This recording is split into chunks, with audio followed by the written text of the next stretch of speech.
E aí, pessoal? E aí, minha gente, tudo bem?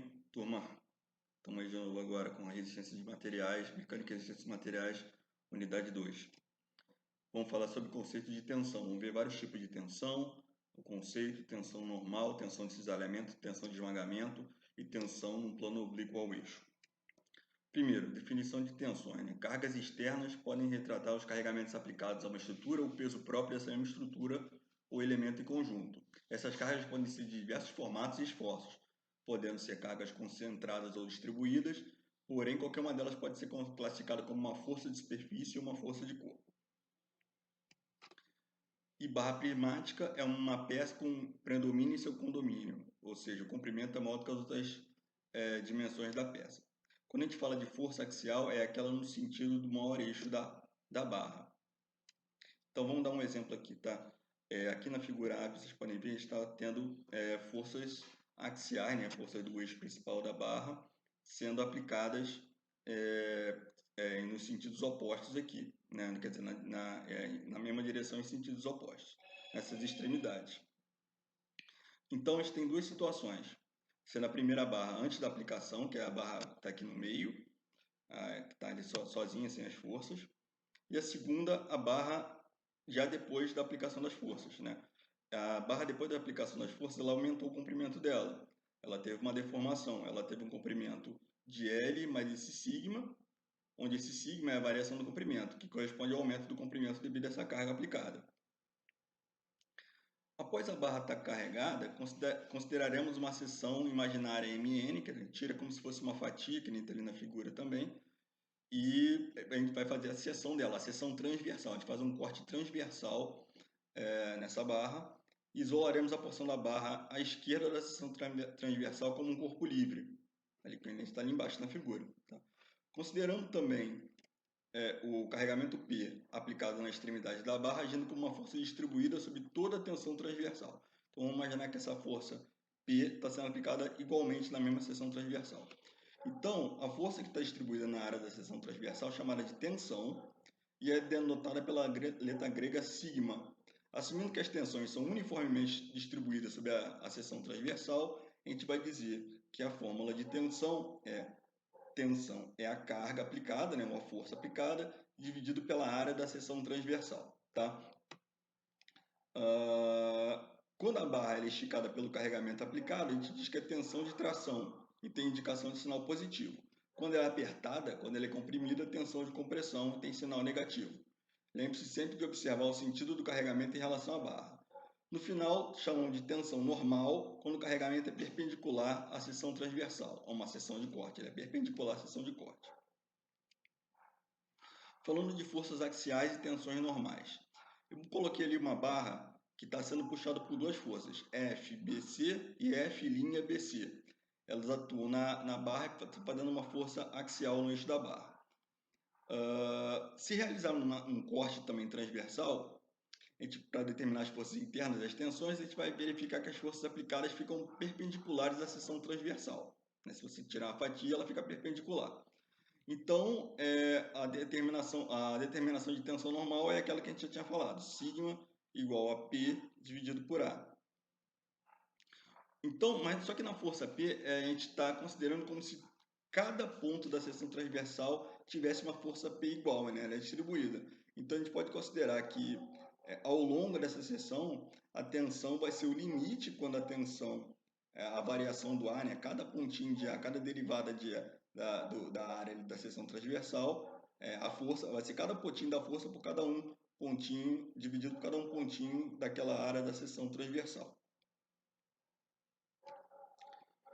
O resultado obtido pela tensão no ponto Q, que é o ponto lá instantâneo, vamos dizer assim, é diferente do valor da tensão média.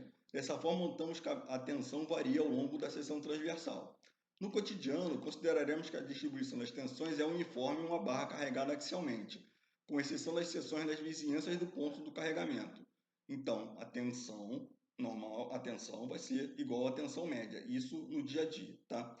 Quando o carregamento está aplicado exatamente no centroide e a barra for retilínea, podemos considerar a distribuição uniforme de tensões. Porém, em situações que o carregamento é axial, mas a barra tem excentricidade, como a figura que eu vou mostrar para vocês, a gente vai ter uma certa componente da função que tem que ser decomposta e vai ter um momento, né? Vai ser a força vezes a distância.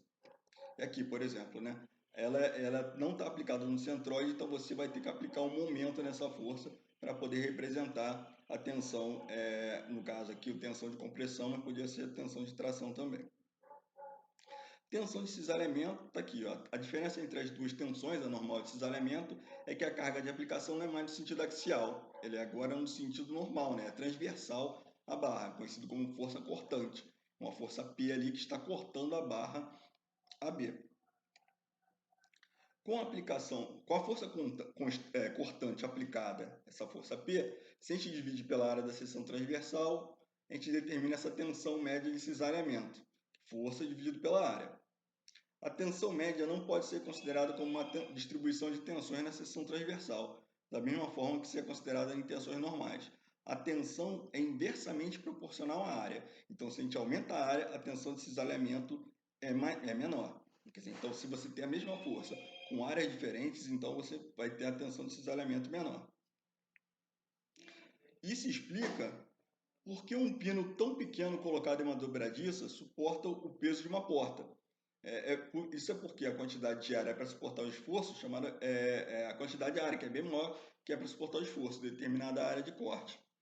Observe que quando o sentido da força é aplicada perpendicular ao conector ali da porta, no caso, a força está no sentido E e F e a parte do conector é C e D.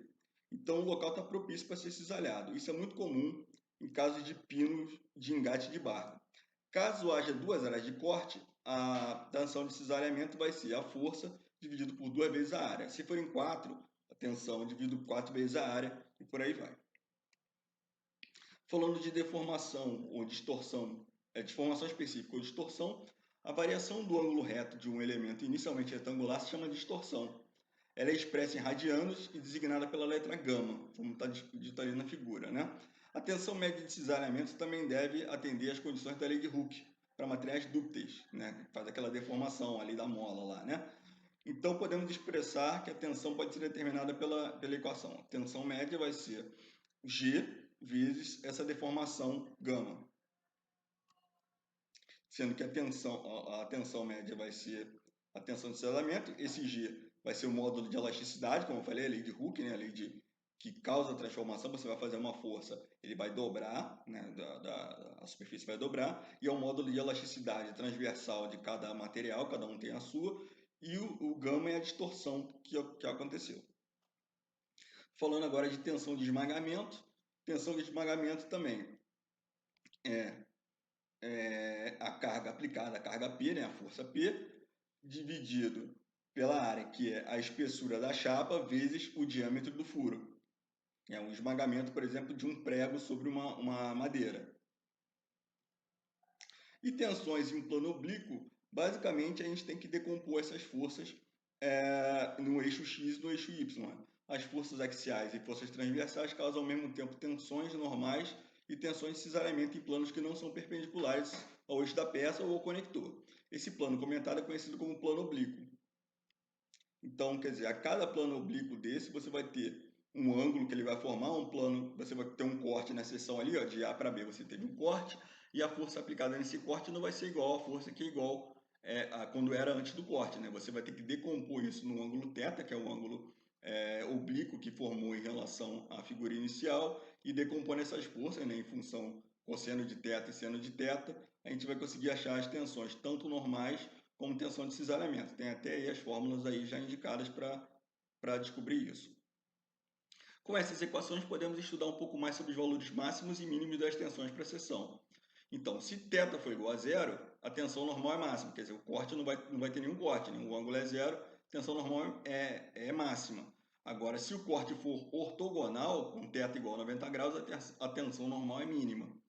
Quando a tensão de cisalhamento é nula, quando o θ é igual a zero e θ é igual a 90, e o máximo vai ser quando θ é igual a 45. Outra situação que devemos saber é quando o ângulo for 45 graus, temos que a tensão normal e a tensão de cisalhamento são iguais. Tá? Isso aí já são alguns conceitos. Mão na massa. Dica do professor Rodrigo Cruz, falando sobre essa unidade de conceito de tensão. Ele vai dar algumas explicações rápidas e vai passar umas